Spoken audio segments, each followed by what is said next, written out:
For a long time, dinosaurs have captured the imagination of humans, and they hold a special place in our culture. This is evident with the massively popular Jurassic Park film franchise and the bedroom of any 5-year-old. So what's the appeal?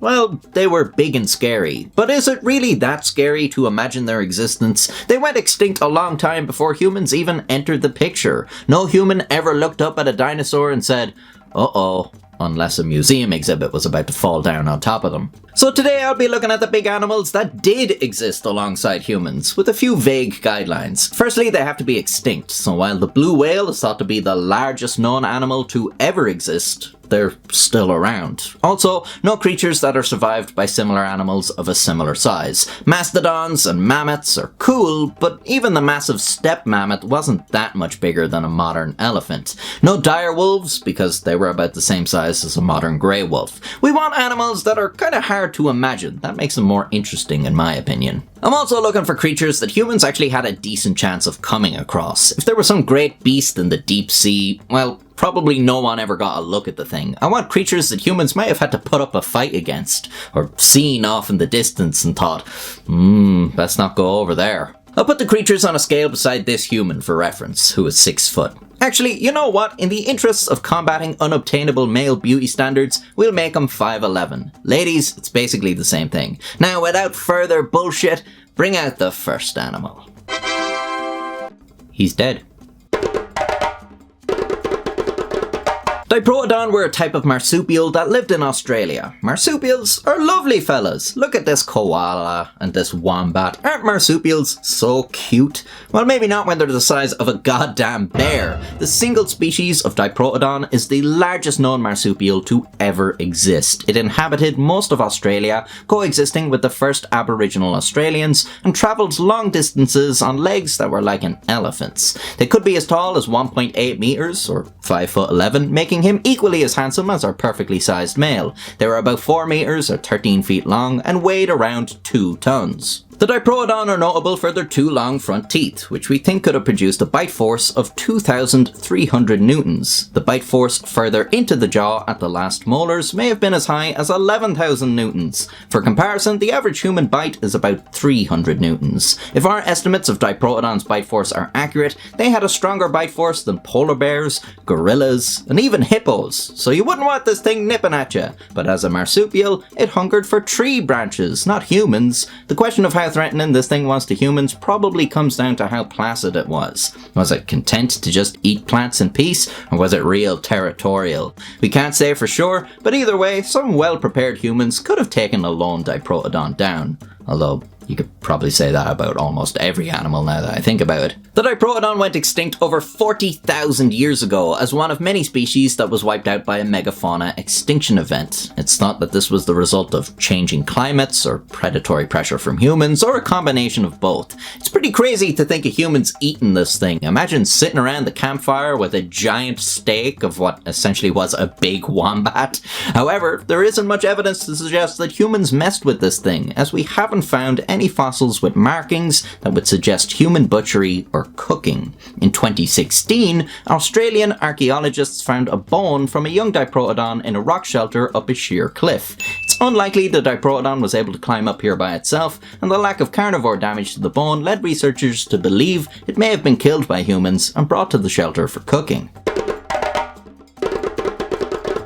From giant marsupials to giant sloths, or to be specific, giant ground sloths. All species of ground sloths are extinct. Only tree sloths remain. Megatherium americanum, the biggest ground sloth, was endemic to South America and was one of the largest animals in its habitat, with a shoulder height of 2.1 meters. It's thought it would have occasionally stood upright supported by its tail to eat branches and leaves that the other herbivores were too short to reach. This would give it a standing height of around 4 meters, and terrifyingly, fossilized footprints suggest it sometimes walked upright.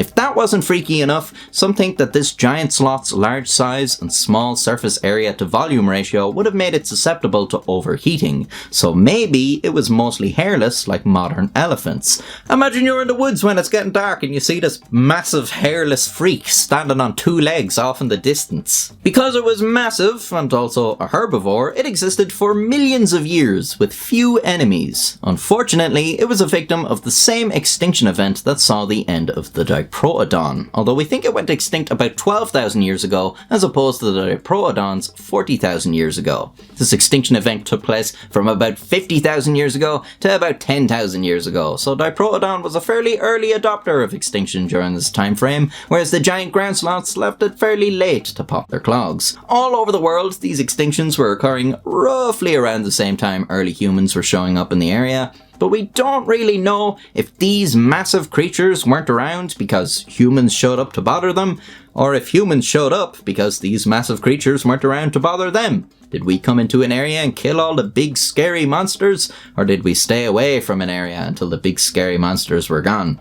Who knows? What we do know is that unlike Diprotodon, there is evidence humans killed and ate giant ground sloths. There's a photo of it there, look. No. The actual evidence is we found bones with cut marks that suggest human butchery, and the remains of a Megatherium americanum were found at a kill site that dates back about 12,000 years, around the same time the things disappeared for good. They killed and ate a sloth the size of an elephant. These giant armadillos lived around the same time as the giant ground sloth, and in the same place, South America. So they could have been pals. One study suggests the giant ground sloth could have flipped these fellas over and eaten them on occasion, but that study doesn't have a lot of support, so we'll just imagine the giant armadillo was friends with the giant sloth. He wouldn't have been friends with everybody though, as predators like saber-toothed cats coexisted with it, and it's thought its hard armour may have provided some protection from them. We found fractured glyptodont armor that suggests physical conflict with other animals. A bite from a saber-toothed cat couldn't pierce the glyptodont's armor, but a young glyptodont with developing armor was far more vulnerable. There were a few different species of glyptodont. Probably the most interesting is the Wedocurus clavicaudatus, which had a spiky club at the end of a long tail, which it probably used in combat. Glyptodont species varied in size, with the bigger ones being about 1.5 meters tall. Look at the size of that fella. If he fell down a hill, you wouldn't want to be at the bottom. Glyptodonts went extinct around 10,000 years ago during the same extinction event that took out the other two. This extinction event is a reoccurring thing because, as I said earlier, this period saw a lot of species of megafauna go extinct, and unlike a lot of other extinctions that saw ecological successors, there wasn't much replacement of the megafauna. After this event, a lot of megafauna are just gone for good. This period represents a collapse in animal density and diversity across the world. And humans maybe played a role in this event, maybe quite a large role. There is evidence that humans hunted glyptodonts. Jesus, we really will eat anything. Zero unga bungas given. And it's speculated that we may have used their shells as shelters from the rain. These giant apes are thought to be close relatives of orangutans. Unfortunately, we don't know for sure how big these apes actually were, because we've only ever found their teeth and mandibles. It's thought the reason for this is because the skeletons of these fellas were usually consumed by porcupines before they had a chance to fossilize. As far as we're aware, there was only one species of Gigantopithecus, Gigantopithecus blackeye. There's only so much you can estimate from jawbones and teeth about the overall size of a creature, so the size of Gigantopithecus blackeye is highly speculative, but based on the proportions of orangutans, we estimate they may have been around 3 meters tall when standing upright. Now before I put that on the scale, let's put a gorilla. As you can see, the scale doesn't really do justice to how big we perceive gorillas to be. If you've never seen a gorilla before, this scale might give you the mistaken idea that you could take one of these in a fight. Okay, now put Gigantopithecus blackeye. Imagine being a human seeing this fella for the first time. I say human, but it's very unlikely Homo sapiens ever encountered this beast. It lived in Southeast Asia and went extinct about 200,000 or 300,000 years ago. But there's evidence Homo erectus was banging around the area at least 800,000 years ago, but didn't become prevalent until after Gigantopithecus blacki went extinct. We don't know if Homo erectus and Gigantopithecus blacki competed for resources or directly challenged each other, but it's thought it may have gone extinct as its forest habitat declined with the expansion of grassland, and its diet meant it wasn't able to adapt to this as well as other apes. Phorusrhacids, or terror birds, were large flightless birds who, terrifyingly, were carnivorous and were among the largest apex predators during their millions of years of existence in South America. As a family of birds, Phorusrhacidae contained a bunch of species of all different shapes and sizes. They ranged in height from about 1 to 3 meters. Oh no. They were very fast runners, probably couldn't perform tight turns at high speeds, so they likely only went after bigger prey rather than small, agile creatures. It's thought they used their powerful legs to kick and injure prey, then to hold them down while they used their large, sharp-edged beak to peck them apart. Now, I wouldn't want to fight with an ostrich, but unlike an ostrich, these things probably would have looked at a human and thought, I'm gonna eat you. The good news is, we're not really sure terror birds existed at the same time in the same place as humans. We used to think they went extinct around the same time humans started showing up in the area, but now believe that the giant species went extinct around 1 million years before humans arrived, although some fossils of smaller species of terror bird, measuring 2 or 3 feet tall, have been dated to the last 100,000 years. So we think we probably didn't come across the big huge ones, but may have seen the last of the smaller runty ones.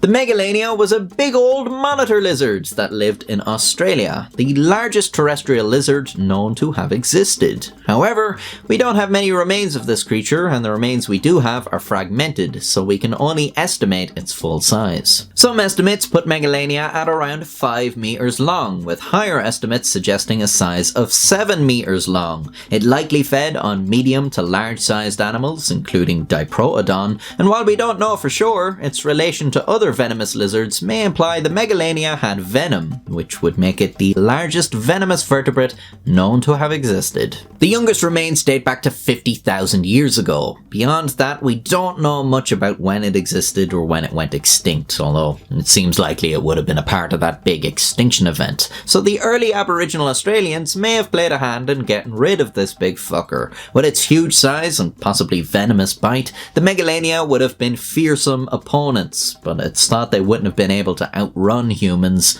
and they certainly didn't outlast us. Look at that giant beaver! Castroides were about 2 meters long, making them the largest known beavers. You might reasonably assume that these fellows were making some giant dams and having a huge impact on their environment, but there's no evidence they constructed dams, and the shape of their teeth would have made them much less effective at cutting down trees than the little beavers we have now. Their rounded teeth were adapted for chewing on aquatic vegetation rather than gnawing on wood. That doesn't mean they didn't make dams or alter waterways, we just don't know. They lived across most of North America and went extinct about 10,000 years ago as part of the megafauna extinction event. Did humans hunt them to extinction? Again, we don't know. There's no evidence humans butchered them, but Castroides remains have been found alongside human artifacts in caves. This, alongside numerous Native American myths and stories that featured giant beavers, would suggest that humans were well familiar with these fellas. There's even an indigenous myth that a colossal beaver created a huge dam which resulted in the formation of the Great Lakes.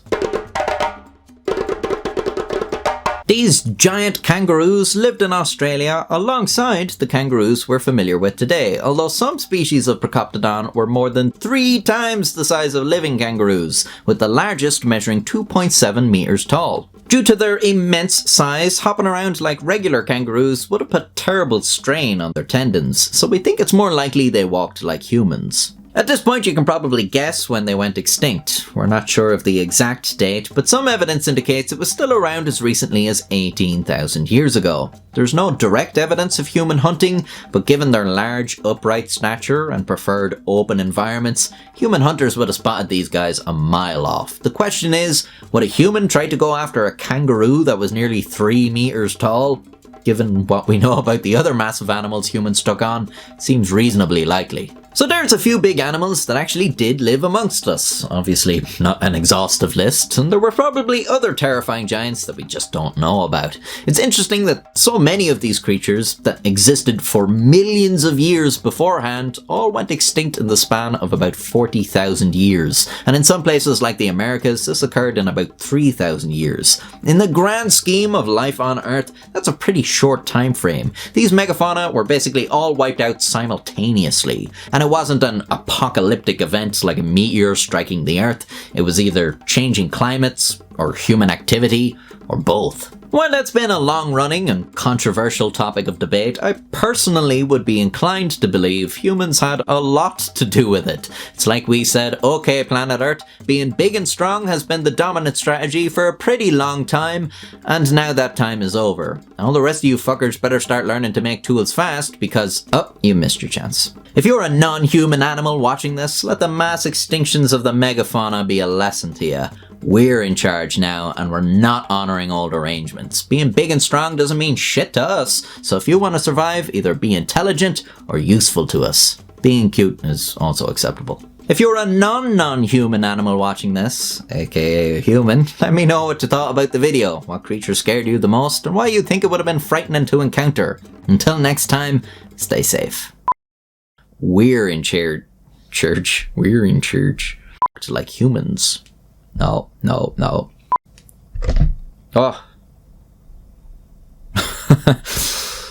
Bongo. Movie recording has stopped automatically. How about fucking stop with the bullshit?